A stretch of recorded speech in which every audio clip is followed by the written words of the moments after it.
Welcome to Too Fond of Books. I'm Janelle, and this is another March Mystery Madness video. Now, a couple days ago, I watched a video on Steve Donoghue's channel on his Mystery Monday, and he was talking about the variety there is in the mystery genre. And he posed the question, is it a murder mystery if there is no murder? And he was talking about mysteries, and he kept using the term murder mystery, murder mystery, murder mystery. And I think he betrayed his own belief there in his phrase, because he was talking about mysteries, but he kept using the phrase murder mystery. So, but that is a good question.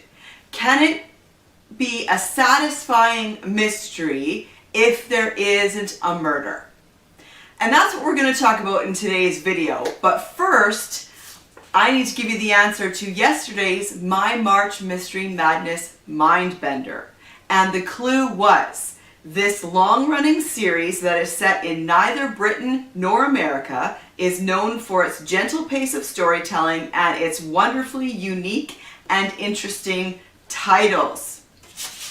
And the answer is The #1 Ladies Detective Agency by Alexander McCall Smith.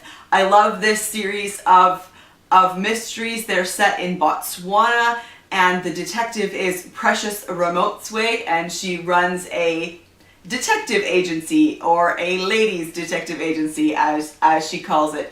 This is a great series. They are gentle mysteries, but Precious Ramotswe is such a fantastic character, and they really do have wonderful titles. So the first one is The #1 Ladies Detective Agency.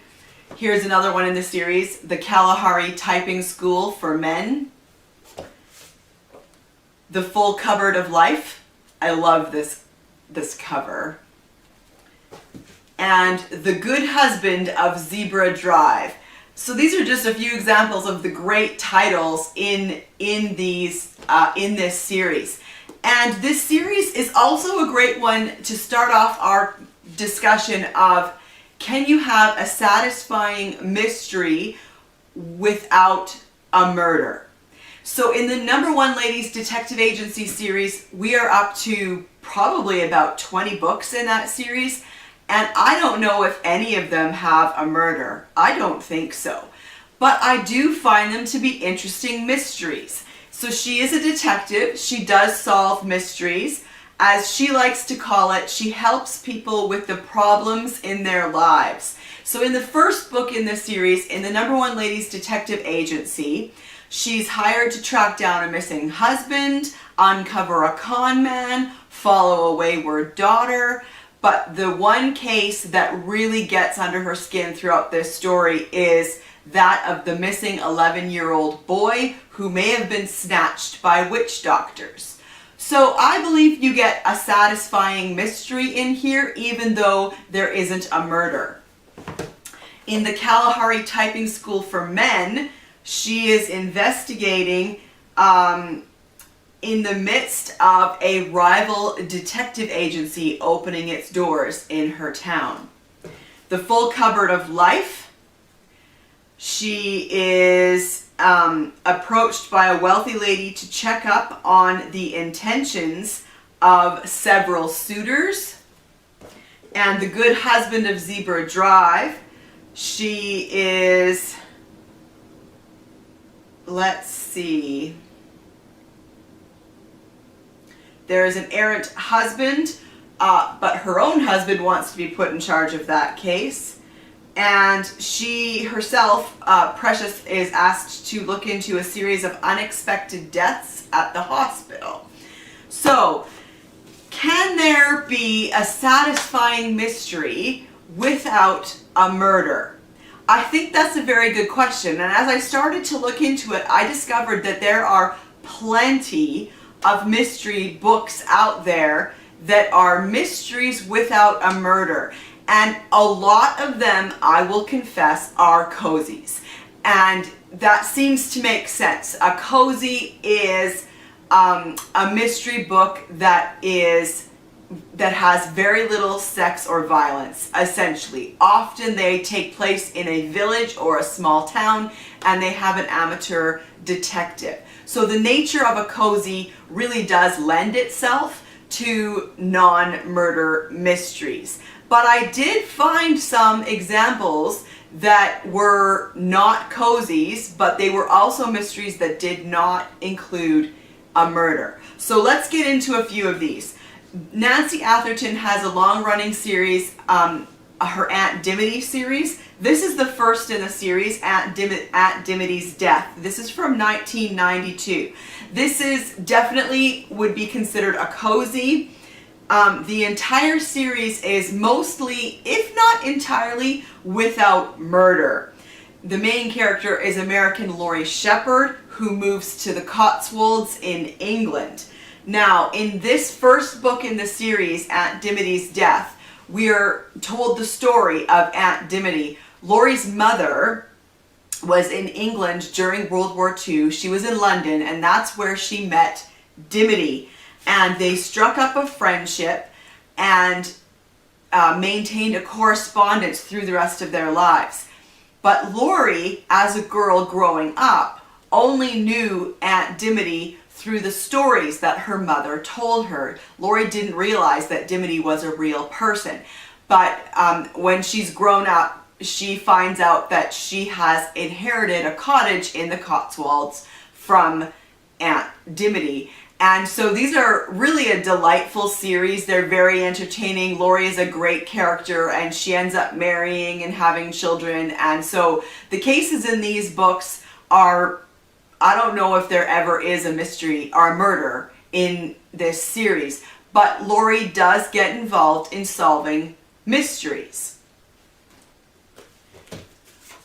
Next up, I found The Tale of Hilltop Farm by Susan Wittig Albert. Again, this is very much a cozy. This is the Cottage Tales of Beatrix Potter series. So this is, I would call this a historical cozy. It's set in 1905, and they are about Beatrix Potter, and so these do not contain a murder either, but they do contain a mystery of some sort. A Londoner, a female Londoner, has just bought a farm in rural Surrey. The locals don't know what to make of Beatrix Potter. They've never heard of an unwed woman buying and running a farm. Some meet her with genuine warmth, others keep her at arm's length. Beatrix, recovering from the death of her fiancé, believes she can heal in the countryside, a quiet place to work on her children's stories. But when a villager dies unexpectedly, with allegations of foul play, Surrey turns out to be anything but quiet. So, even in cases where there isn't a murder, there is often death. And so even in a cozy, you will still have death. You just won't have huge descriptions of violence. Now, the next one is a case of a mystery without a murder, but this is definitely not a cozy. This is an excellent mystery by Ellis Peters. This is one of the Brother Cadfael mysteries, the 11th Cadfael mysteries. So even though there is not a murder in this story is still actually full of death and violence, and that's because of the time period. The Cadfael mysteries take place in the 1100s. This is 1141, and England is in the midst of a civil war, and so the war between Stephen and Matilda is raging. And so even if you don't get a murder specifically in this particular story, although most Brother Cadfael mysteries do have a murder, this is kind of one of the outliers in the series. So even if there isn't a murder in this particular story, there is still plenty of death and violence because of the time period, because of the civil war that is going on. In 1141, England is still torn by the civil strife caused by the struggle for the throne between King Stephen and Empress Maud. Among the victims of the carnage is the Abbey of Hyde Mead, totally destroyed. Its brothers are scattered far and wide. 2 seek refuge in Shrewsbury. Brother Humulus, who has abandoned his intended marriage and entered the cloister after crippling injuries received on crusade, and the mute Fidelis, his devoted attendant. All is well until Nicholas, once Humulus' squire, resolves to pay court on his own account to the girl who was his lord's affianced bride, and comes to ask his blessing on the suit. Then a latent tragedy becomes a present reality, and only the ever indefatigable Brother Cadfael can distinguish between the innocent, the guilty, and the victims foredoomed by the demands of honor, love, and fate. So what kind of mysteries then can you get if there isn't a murder? There can still be death, unexplained death. Often, though, it is more likely to be someone who is missing, or theft, or burglary. And that leads us very well into our next one. And this is Carter Dickson's The Cavaliers Cup. This is a Sir Henry Merivale mystery from 1953.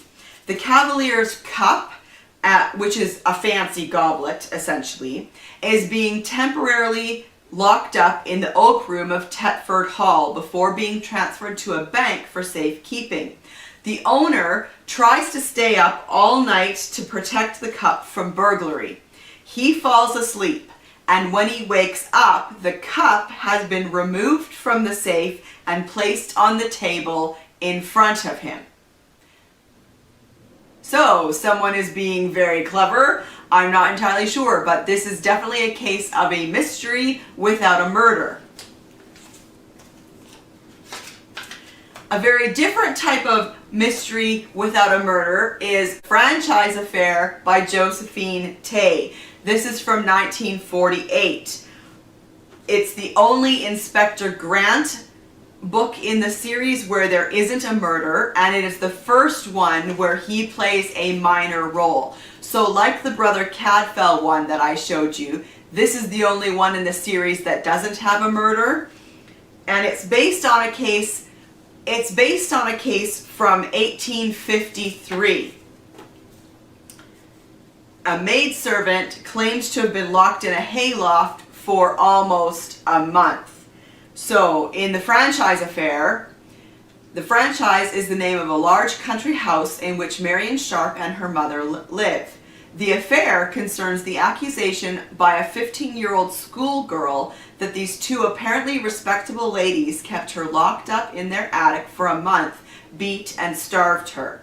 In this fascinating modern version of a notorious cause célèbre, it is the task of Robert Blair to prove the girl a liar if he can.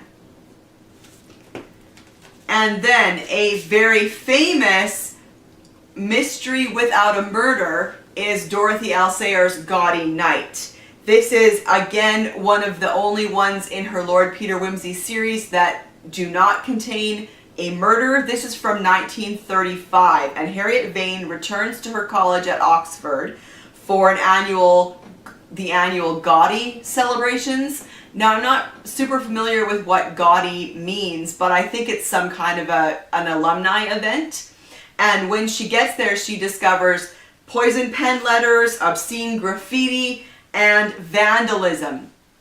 So this is a great example of a mystery without a murder. Who is sending the poison pen letters? Who is vandalizing the college? And who is putting graffiti up and around? And so you can get some really deep human emotions and character development in stories that don't contain a murder. A lot of those things that we love about a murder mystery, you can still get in books that do not contain a murder. And then finally, The Case of the Missing Books by Ian Sansom. This is the first in the Mobile Library series. This was written in 2005. There are 4 books in this series, and they are all non-murder mysteries.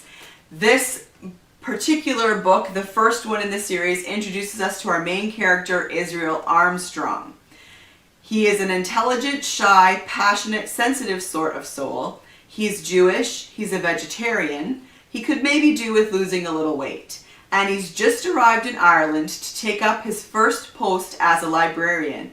But the library's been shut down, and Israel ends up stranded on the North Antrim coast driving an old mobile library van.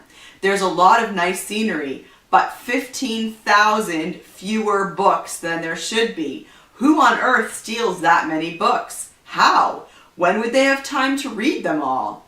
Is there anywhere in this place where he can get a proper cappuccino and a decent newspaper? Israel wants some answers. So in this book, he is trying to figure out who stole 15,000 books, and would they have time to read them? I love that question. I think it's hilarious. So, do you think that you can have a satisfying mystery without a murder? I'd love to hear your thoughts about that down in the comments below. Also, let me know of any of your favorite non-murder mysteries. I'd love to discover a few more. And before I leave you for today, I'm going to give you the next My March Mystery Madness Mindbender. This troubled Swedish detective appeared in a number of books before being portrayed by a well-known British actor. Put your answers down in the comments below, and I'll see you again tomorrow for another March Mystery Madness video. Bye!